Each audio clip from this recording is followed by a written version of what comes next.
Je suis seul maître de mes pensées. Bienvenue dans la série des arcanes mineurs pour plonger dans les profondeurs de chaque carte grâce à l'astrologie. Voici l'épisode consacré au 8 d'épée.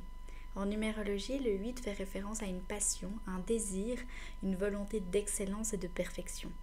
Avec le 8, on a une ambition, une responsabilité, la persévérance et l'obstination. Le 8 d'épée, de manière générale, nous parle de désorientation, de vouloir plaire à tout le monde et d'éviter le conflit.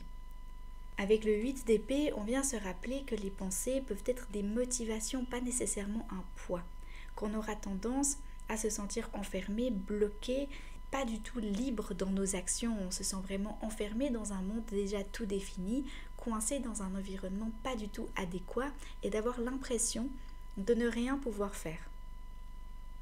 On vient donc travailler sur la méditation fluide pour vraiment travailler les pensées et qu'est-ce qui se passe à l'intérieur de notre esprit. Le problème avec le 8 d'épée, c'est d'avoir tendance à se martyriser avec des pensées autodestructrices. On vient se faire mal mentalement, en culpabilisant, en s'en voulant pour tout et pour rien. Dès qu'il arrive quelque chose de mal, en s'accusant, en ayant l'impression de ne rien pouvoir faire et que rien ne va. On ressent vraiment des interférences, des faits de se focaliser sur le négatif, d'avoir des pensées autodestructrices, de s'auto-flageller et de s'empêcher de voir la réalité. Parce que cette réalité qu'on ne voit pas, c'est qu'on est libre. On peut se sauver nous-mêmes, on est libre de partir à n'importe quel moment, que rien ne nous arrête réellement. Le positif est présent ici et maintenant. Il y a des belles choses qui se passent. On ne voit pas tout ce qu'on fait bien, on ne voit pas nos réussites.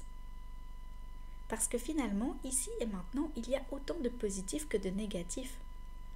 Le fait, c'est qu'il faut simplement ouvrir les yeux pour pouvoir le voir. Parce que tout est possible.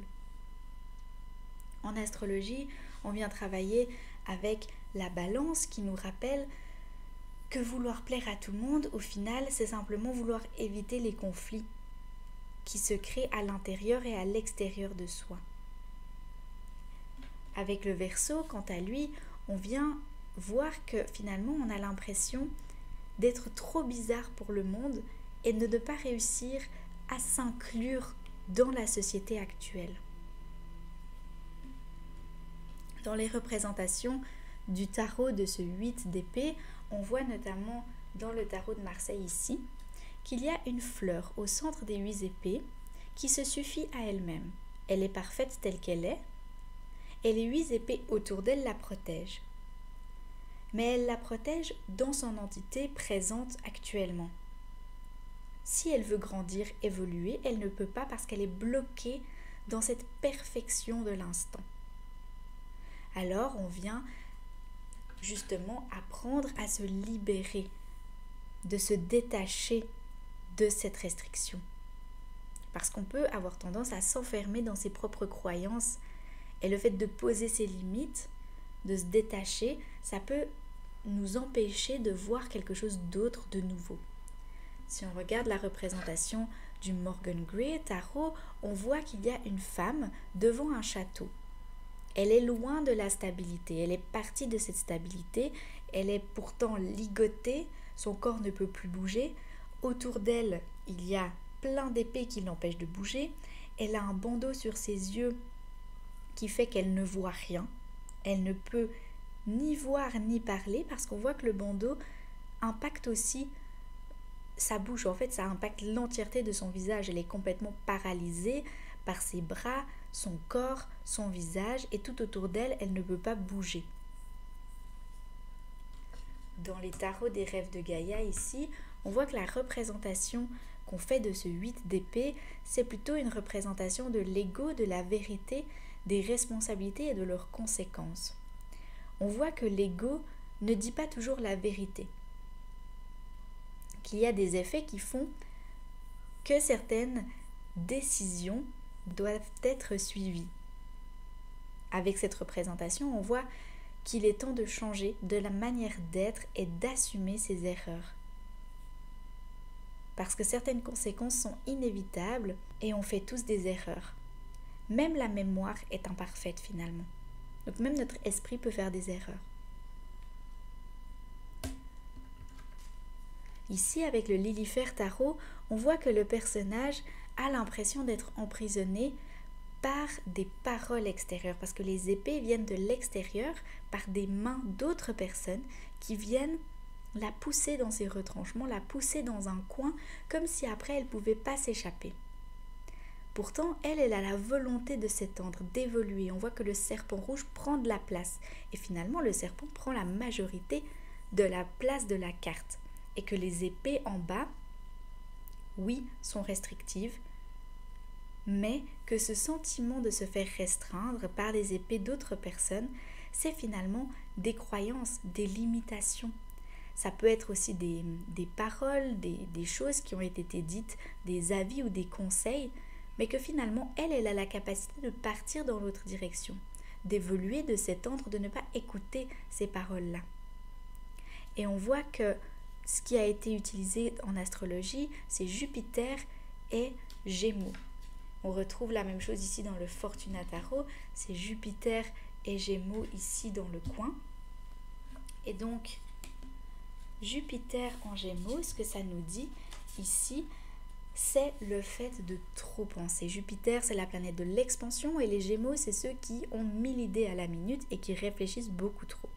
Alors ça peut être justement de se sentir envahi par ses propres pensées, de donner trop de poids à des paroles de certaines autres personnes et de se changer soi-même au point de ne plus savoir qui on est. Parce que la tendance du Gémeaux, c'est de se changer pour pouvoir s'adapter aux attentes qu'on a de lui. Mais le problème, c'est que ce comportement-là, dans un excès, ça nous fait nous perdre nous-mêmes finalement. Alors que de manière générale, le fait de pouvoir s'adapter aux situations sociales, c'est une force, c'est une richesse de pouvoir avoir cette capacité-là. Mais le problème, c'est que dans un excès, on oublie qui on est. Si on reprend le Fortuna Tarot pour voir un petit peu comment sont mises en place les clés, qu'est-ce que ça nous dit sur ce 8 d'épée, ça nous montre que toutes les clés sont bien alignées, bien structurées, mais que quand on pense à des pensées, les pensées sont faites pour virevolter librement et sauvagement.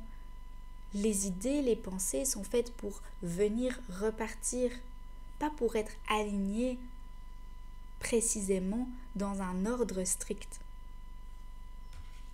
Si on regarde le tarot ici, Vision Quest, c'est celui-ci, on voit l'idée des interférences. Les interférences, elles viennent souvent de notre propre esprit.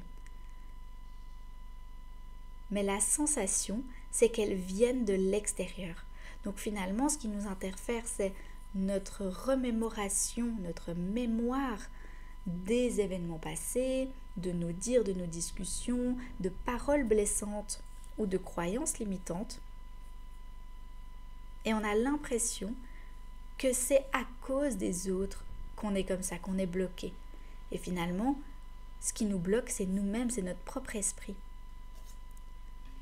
Si on regarde ici le Shadowscape, on voit qu'il y a un signe qui est encombré, embourbé dans des ronces, bloqué par des épées.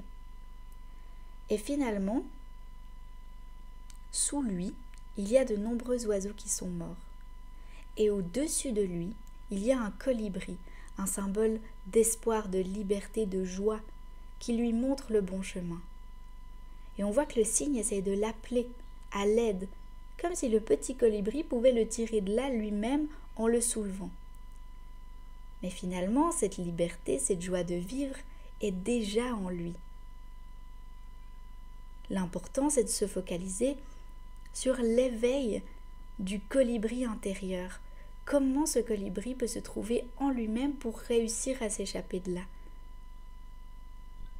Pas sur l'attente d'une aide extérieure miraculeuse, parce que cette aide extérieure, c'est le colibri, mais le colibri lui-même ne va pas pouvoir le sauver physiquement. C'est simplement un message, une aide, une possibilité qui éveille en lui la capacité de se sauver lui-même. Si on regarde la représentation du tarot divinatoire du corbeau, on retrouve cette idée d'une main qui se sent restreinte, limitée, enchaînée par une autre main. Si on regarde bien, Si on réfléchit à ce qui est en train de se passer, on voit que la main qui est en train de le restreindre, c'est sa propre main. C'est lui-même qui s'empêche de bouger. Si on regarde la représentation du tarot alchimique, on voit une créature rouge qui est littéralement enchaînée par ses pattes. Elle est bloquée dans une cage créée par les épées autour d'elle.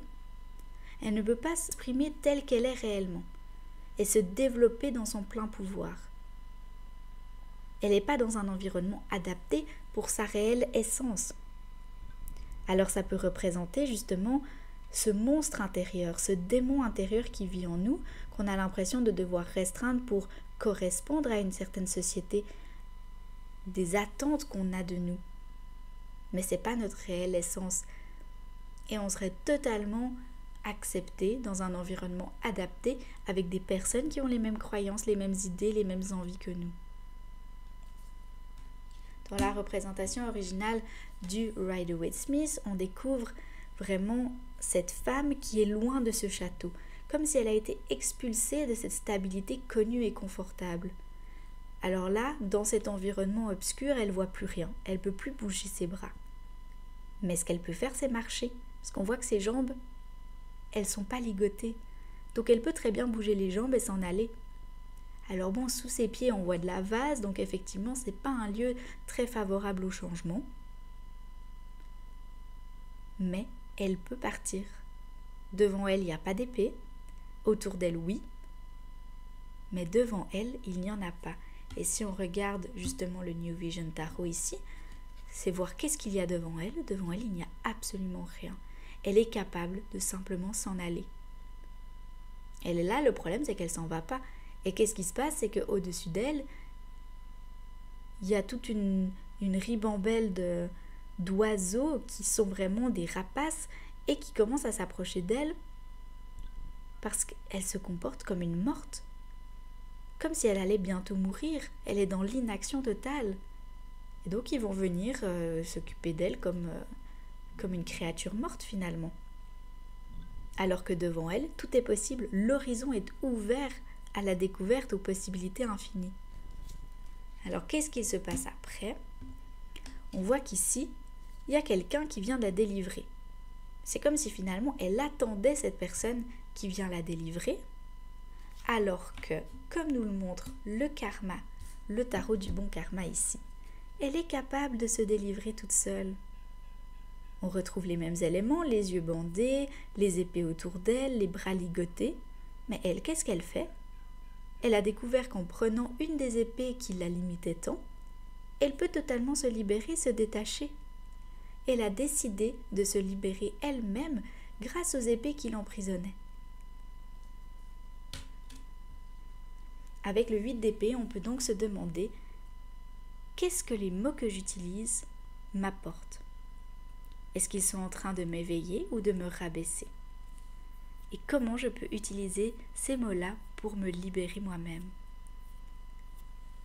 Merci d'avoir regardé cette vidéo. N'hésitez pas à aller voir la description pour avoir les références des tarots utilisés dans la vidéo ainsi que ma bibliographie. À bientôt!